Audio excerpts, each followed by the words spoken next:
स्वतःसाठी योग्य कर्ज कसे ओळखावे, तर चला बघूया. कर्ज हे अनेक प्रकारचे असतात, पण त्यातला आपल्यासाठी कोणता योग्य कर्ज आहे हे कसं ओळखायचं हे आज आपण या व्हिडिओमध्ये बघणार आहोत. तर सर्वात आधी तर मी तुम्हाला सांगते की कर्जाचे 2 प्रकार असतात. एक सिक्युअर्ड आणि दुसरं अनसिक्युअर्ड. सिक्युअर्ड म्हणजे काय, तर एखादं कर्ज घेण्यासाठी आपण जी काही सिक्युरिटी म्हणून काय एखादी वस्तू, जागा, घर जे काय आपण सिक्युरिटी म्हणून बँकेकडे ठेवतो त्याला सिक्युअर्ड लोन असं म्हणतात.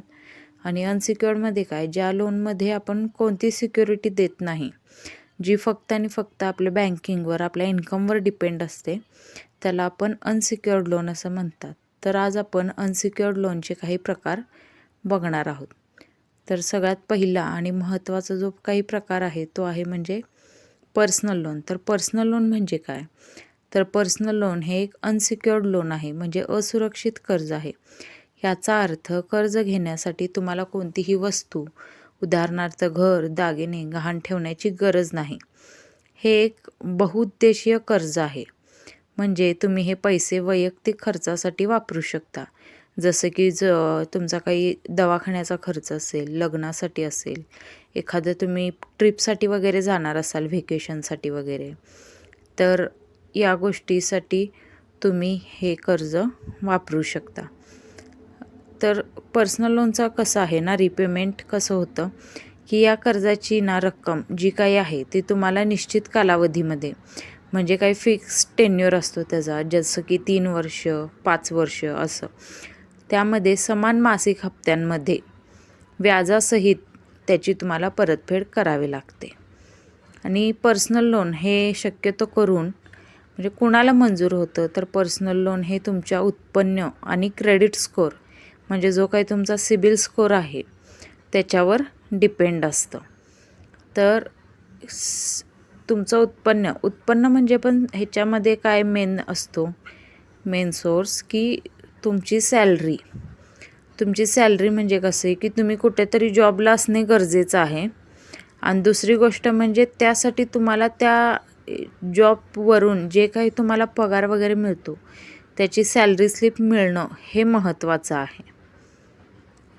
जसं की 2 ते 3 दिवसात म्हणजे तुम्हाला पर्सनल लोन मिळून जातं. यासाठी कोणतीही सुरक्षा, कोलॅटरल तुम्हाला द्यावी लागत नाही. आणि यात कसं असतं, परतफेडीचा जो काही कालावधी असतो तो पण निश्चित असतो, त्यामुळे एवढं काही अडचण येत नाही. ठीक आहे. दुसरा आणि महत्त्वाचा प्रकार यामध्ये असा आहे बिझनेस लोन. बिझनेस लोन म्हणजे काय, तर व्यवसाय कर्ज. व्यवसाय कर्ज म्हणजे काय, व्यवसाय कर्ज हे एक असं आहे की जे आपल्याला बँक, ज्या काही संस्था असतील, पतसंस्था किंवा कुठल्याही म्हणजे कोऑपरेटिव्ह बँक असतील किंवा फायनान्स असेल, तर हे आपल्या कशासाठी देतं, तर आपल्या व्यवसायाची वाढ होण्यासाठी, आपल्या व्यवसायाची वाढ करण्यासाठी ही कर्ज आपल्याला दिली जातात. जसं की एखाद्या व्यवसायामध्ये आपल्याला गोडाऊन जर घ्यायचं असेल तर त्यासाठी, मशिनरी काही लागणार असतील आपल्याला तर ते वाढवण्यासाठी, यासाठी हे आपल्याला खेळते भांडवल, वर्किंग कॅपिटल या स्वरूपात दिलं जातं. तर व्यवसाय लोन हे ह्याचा उद्देश हाच असतो की तुमचा व्यवसायाची वाढ व्हावी आणि नफा जो आहे तो वाढत राहावा, यासाठी हे व्यवसाय लोन दिलं जातं. तर कसं असतं ना, यामध्ये सुद्धा तुमचा जो काही सिबिल स्कोअर असतो तो खूप महत्त्वाचा आहे.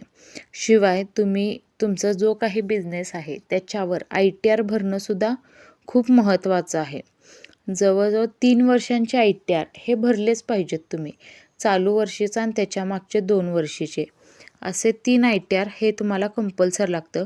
शिवाय त्यामध्ये तुम्हाला करंट अकाउंट, सेविंग अकाउंट हे दोन्ही अकाउंट अगदी म्हणजे ज्यांचं बँकिंग स्ट्रॉंग आहे असं सुद्धा लागतं. ज्याचा उपयोग काय होतो, जेव्हा आपलं current account, saving account plus आपला सिबिल स्कोअर जेव्हा चांगला असेल तेव्हा आपली फाईल हे एका चांगल्या बँकमध्ये होऊ शकते. पण जेव्हा आपलं फक्त सेविंग अकाउंटच असेल तर तेव्हा आपलं लोन हे फक्त फायनान्समध्येच होऊ शकतं. याच्यासाठी आपले बँकेचे अकाउंटसुद्धा अपडेटेड आणि वापरात असणे खूप गरजेचे आहे. अनसिक्युअर्ड लोनमध्ये पुढचा प्रकार आहे तो म्हणजे पेन्शन लोन. पेन्शन लोन म्हणजे काय असतं? पेन्शन हे शक्यतो करून निवृत्त व्यक्तींसाठी मिळणारे त्यांची आर्थिक गरजा पूर्ण करण्यासाठी एक डिझाईन केलेले कर्ज असतं. हे कर्ज बहुतेक बँका, वित्तीय संस्था किंवा पतसंस्था ज्या काही असतील किंवा फायनान्स असेल, हे फक्त त्यांनाच दिलं जाते की ज्यांची नियमितपणे पेन्शन येत राहते. याचा उद्देश काय असतो या लोनचा, पेन्शन लोनचा? पेन्शनर हे कर्ज कोणत्याही वैयक्तिक गरजांसाठी वापरू शकतात, जसे की वैद्यकीय खर्च आला, मुलांचे किंवा नातवंडांचे शिक्षण आले, घर दुरुस्ती आली किंवा इतर अचानक आलेले जे खर्च आहेत, हे सगळे भागवण्यासाठी आपण पेन्शन लोन निवृत्त व्यक्तींना देऊ शकतो. तर यासाठी सिक्युरिटीची शक्यतो काही गरज नसते. त्यामुळे कसं होतं ना, हे लोनसुद्धा अनसिक्युअर्ड लोनमध्येच येतं.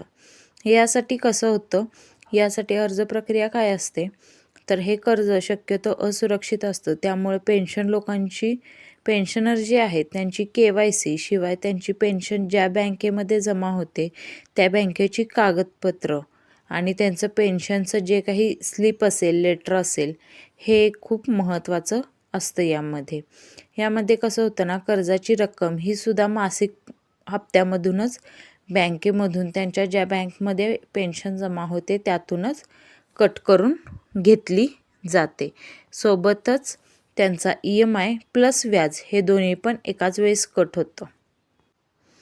अनसिक्युअर्ड लोनमध्ये पुढचा भाग आहे तो म्हणजे प्रोफेशनल लोन. प्रोफेशनल लोन म्हणजे काय असतं? प्रोफेशनल लोन हा खास करून स्वयंरोजगारीत सेल्फ एम्प्लॉयड व्यावसायिकांसाठी तयार केलेला कर्ज प्रकार आहे. प्रोफेशनल लोन म्हणजे काय? हा कर्ज व्यवसाय वाढवणाऱ्या आवश्यक असणाऱ्या खर्चांची पूर्तता करण्यासाठी दिला जातो. यामध्ये विशेषतः खालील व्यवसायांचा समावेश असतो, ज्यामध्ये येतात की डॉक्टर, जे MBBS आहेत, BDS, MS, MD, chartered account म्हणजे CA, company secretary, CS, architecture, वकील, ॲडव्होकेट्स, इंजिनियर्स या अशा लोकांना त्यांच्या प्रोफेशननुसार त्यांची एलिजिबिलिटी चेक करून, त्यांचा सिबिल चेक करून, त्यांचं बँकिंग चेक करून, त्यांच्या व्यवसायासाठी लागणारे जे काही त्यांचे इक्विपमेंट्स आहेत ते त्यांना घेता यावेत यासाठी हा लोन डिझाईन केलेला आहे.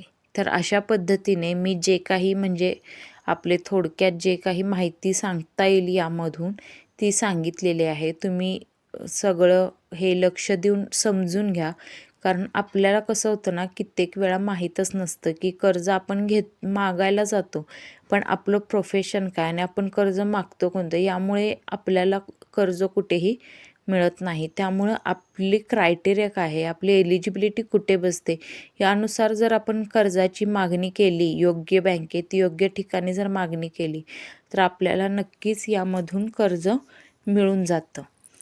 ठीक आहे, चला माहिती आवडली असल्यास लाईक, शेअर, सबस्क्राईब करा. थँक्यू.